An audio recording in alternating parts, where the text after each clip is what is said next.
अस्सलामुअलैकुम जी फ्रेंड्स। आज का जो हमारा टॉपिक है वो है रेडियो एक्टिविटी। हम लोगों ने न्यूक्लियर फिजिक्स की सीरीज़ को स्टार्ट किया हुआ है, उसमें आज का हमारा टॉपिक है रेडियो एक्टिविटी।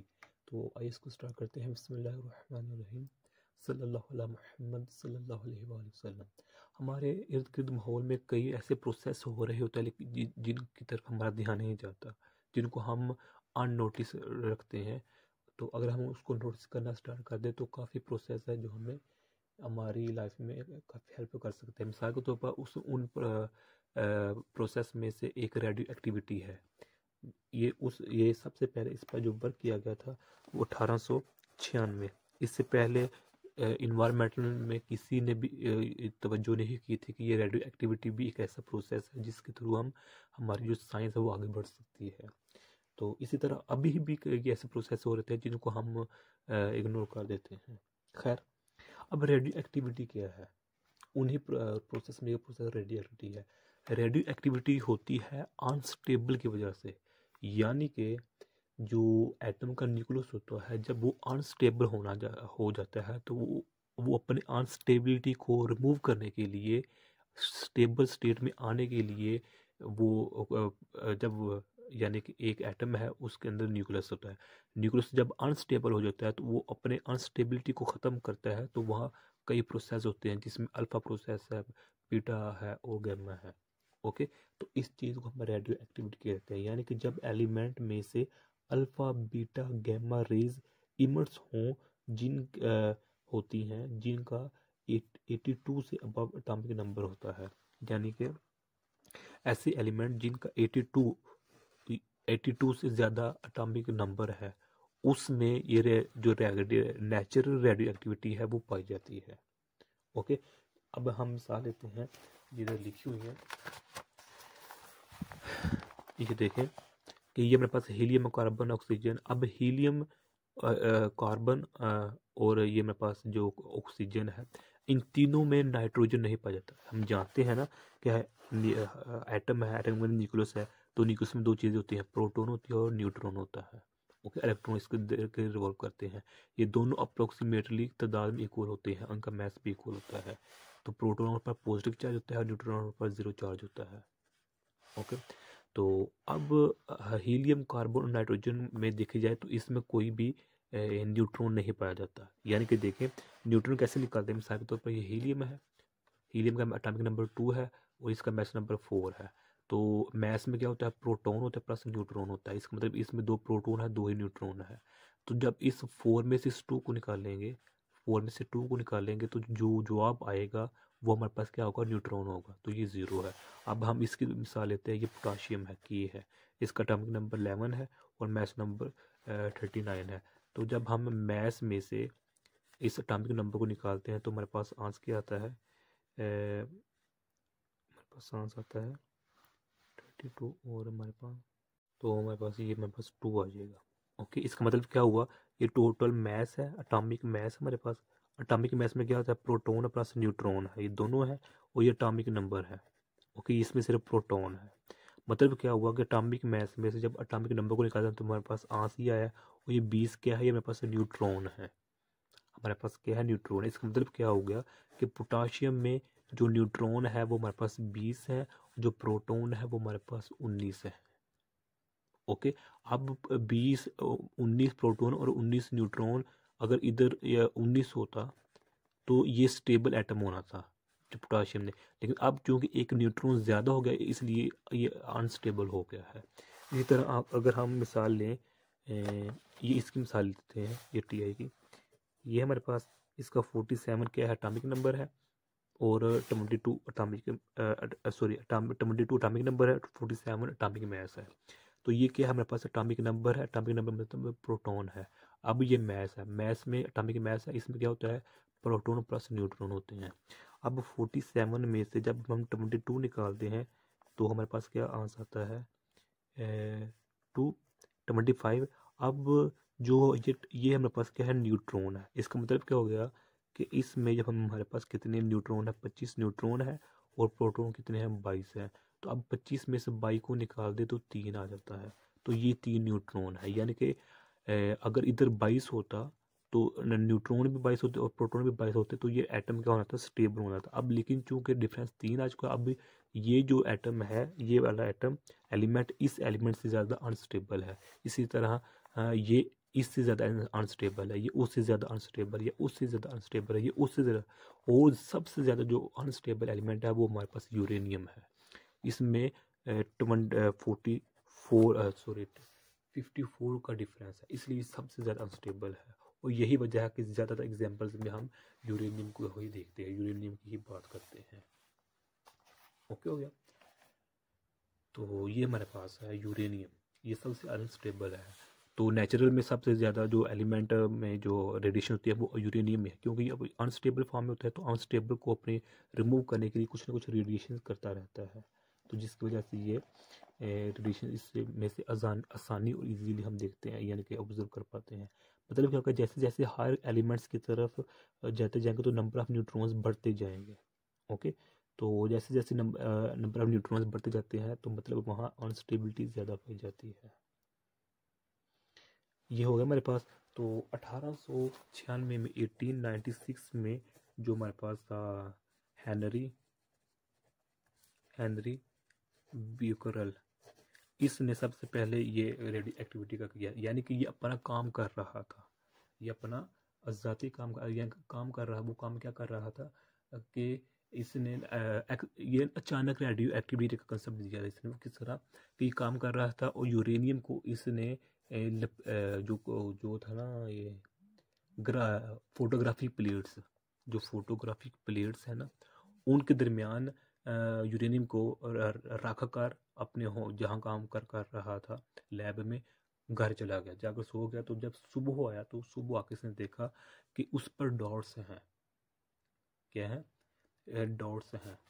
तो इसने कहा ये डॉट्स कैसे आ गए हैं, कि जो इस प्लेट है, इस पर जो शीट है, अच्छा फोटोग्राफी की प्लेट का मतलब क्या है, एल्यूमिनियम है हमारे पास, यानी कि इसने यूरेनियम को एल्यूमिनियम के अंदर लपेट कर चला गया। सुबह आया तो इसने देखा कि एल्यूमिनियम की शीट पर कुछ डॉट्स हैं, डब्बे हैं।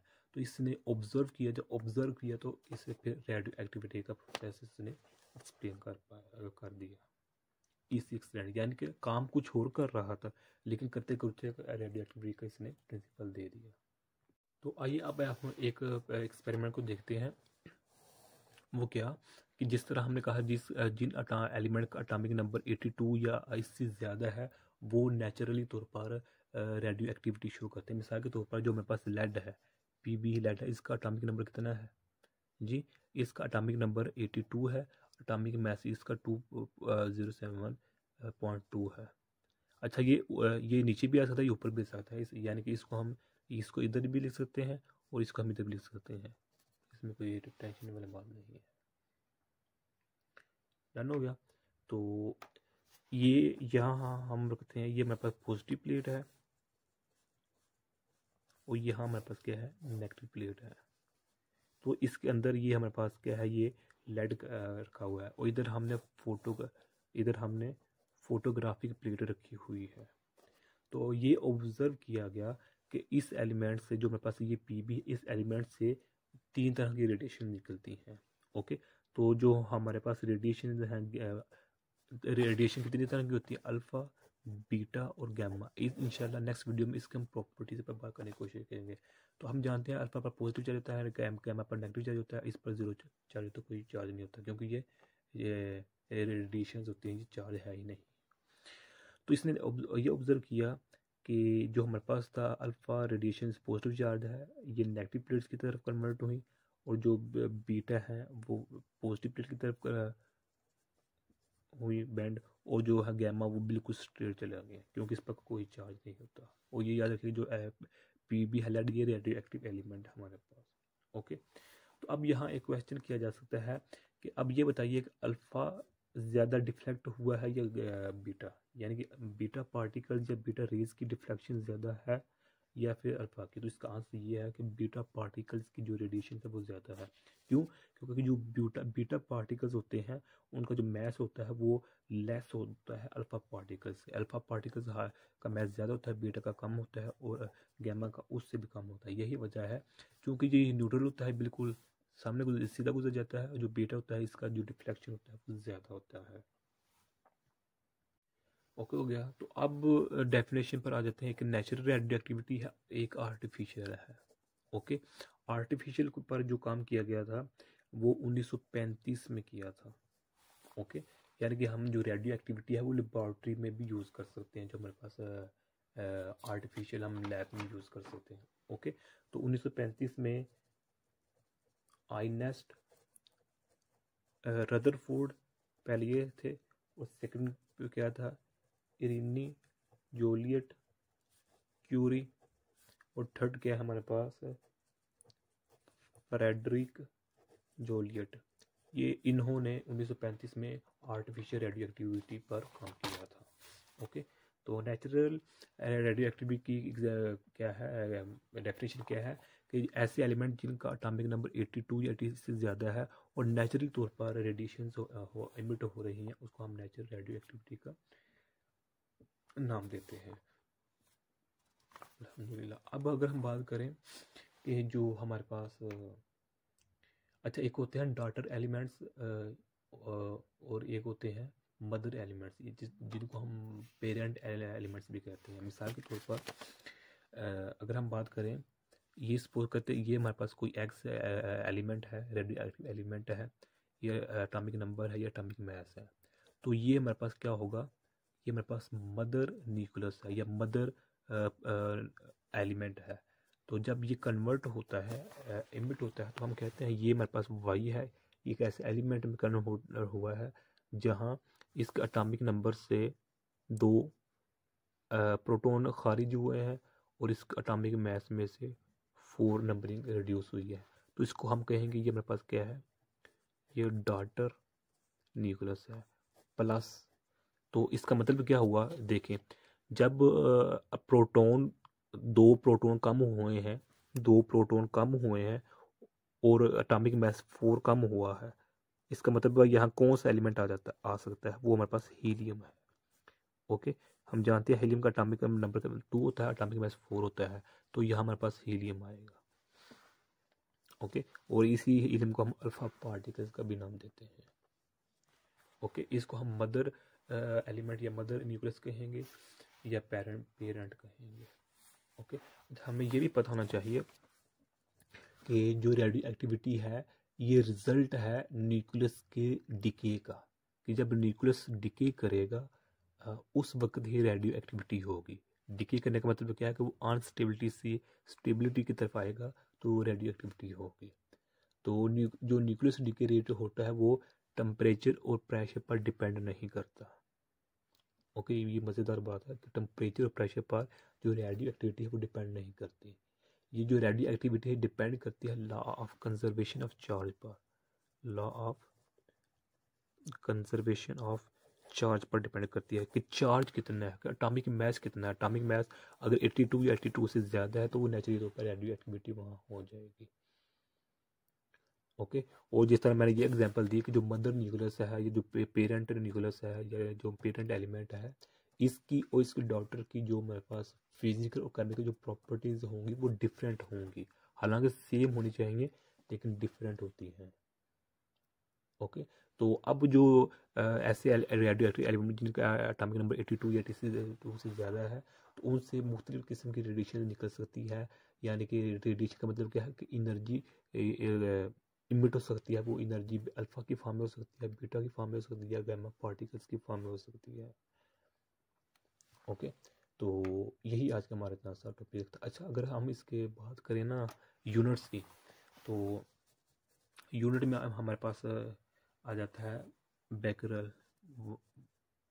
ओके, वन जो हमारे पास बैकरल आ जाता है, तो हम जानते हैं 1 बैकरल किसके इक्वल होता है, 1 डिस इंटीग्रेशन ओवर सेकेंड के। इस तरह लिख लें या फिर इस तरह लिख लें 1 डिके ओवर सेकेंड।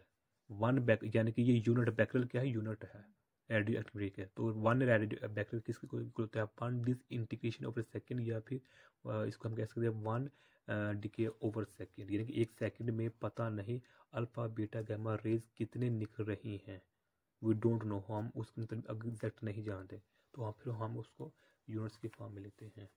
दूसरा इसका यूनिट होता है क्यूरी, क्यूरी, और हम जानते हैं जो 1 क्यूरी होता है वो 3.7 इंटू 10 डिके पर सेकेंड, ये इसका यूनिट होता है। इसके अलावा इसका यूनिट रदरफोर्ड भी है। ओके, रदरफोर्ड भी इसका यूनिट है, वो किसकी होता है 10⁻6 positive 6 decay over in disintegration होती है। ये इसका यूनिट है रदरफोर्ड का। अच्छा, अगर हम रिलेशनशिप निकालें इस बैकरल और क्यूरी का, बेसिकली बैकरल और क्यूरी ही 2 मेन इसके यूनिट्स हैं। ओके, तो अगर हम इसका जो रिलेशन निकालें बैकरल और क्यूरी के दरमियान, तो इससे निकालें ये 5 10, ये मेरे पास, अगर ये बैकरल का वैल्यू ये है, सपोज करते हैं अगर मेरे पास वैल्यू ये है, तो इसको अगर हमने रदरफोर्ड में कन्वर्ट करना है, इस रदरफोर्ड में जो 6 है रदरफोर्ड में चेंज करना है, तो मेरे पास किस तरह इसको चेंज करेंगे, तो मेरे पास ये आ जाएगा RD,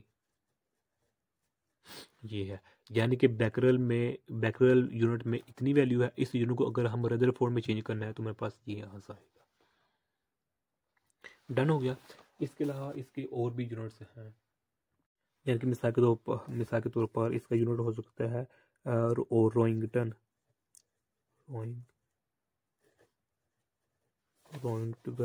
हो सकता है, वो ये 2.58 इंटू -4 चार्ज पर किलोग्राम, ये भी इसका यूनिट है। इसके अलावा इसका यूनिट हो सकता है SIV, सीवर्ट हो सकता है। ओके, ये किसकी इक्वल होता है 1 सीवर्ट किसकी इक्वल होता है, इक्वल होता है 100 RCM की इक्वल होता है। इस तरह इसका यूनिट हो सकता है ग्रे। ओके, तो 1 जो ग्रे होगा वो हमारे पास होगा 1 जूल ओवर 1 किलोग्राम, या फिर इसको हम 100 रेडियन की फॉर्म में भी इसको हम लिख सकते हैं। ओके, इसी तरह इसके REM भी इसका यूनिट हो सकता है। तो खैर यही आज का हमारा इतना सा टॉपिक था, जिसका खैर नेक्स्ट वीडियो में हम अल्फ़ा बीटा और गामा प्रॉपर्टीज पर बात करने की कोशिश करेंगे। तब तक के लिए अल्लाह हाफिज़।